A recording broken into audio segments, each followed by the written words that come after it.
Congratulations, everybody. You are at week 5. You did it. You're in the final week of this module on mental wellbeing for researchers. I hope that you've been able to take away something that's been helpful for you along the last 4 weeks, something that you can apply to your own life.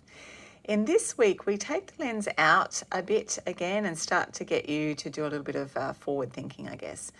First of all, though, we do some important work in terms of helping you to recognise when mental well-being is really deteriorating to the point where the strategies that you might put in place yourself, the ones that we talked about last week, aren't really enough to support you, and you might need to seek some extra help. So we want to help you to know when that might be the case, and also give you some ideas about where you might like to be able to go to look for that help.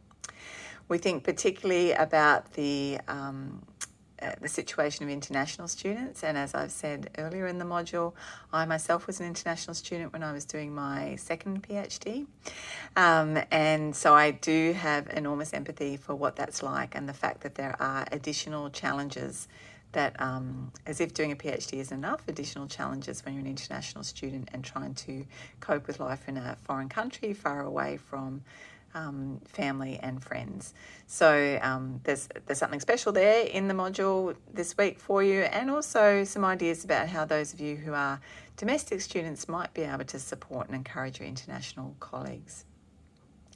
In the final part of the module, we want you to start doing some long-term planning. So thinking about how you might be able to maintain a positive and healthy well-being well beyond wherever you end up at the end of this HTR or early career journey. So it may be that you end up in academia, but it may be that you end up in some completely different field altogether, doing something that possibly you never thought you'd been doing.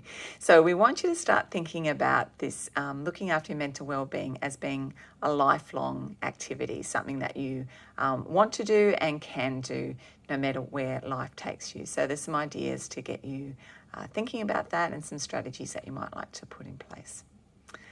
I hope the module has been helpful to you. As I said, I hope you've been able to take away some useful information. I really love taking people through this module. It's something that I feel is really important, that I'm quite passionate about, as I've said before, and I've enjoyed spending the last 5 weeks with you. I will be back at the end to wrap everything up, but for now, it's bye from me.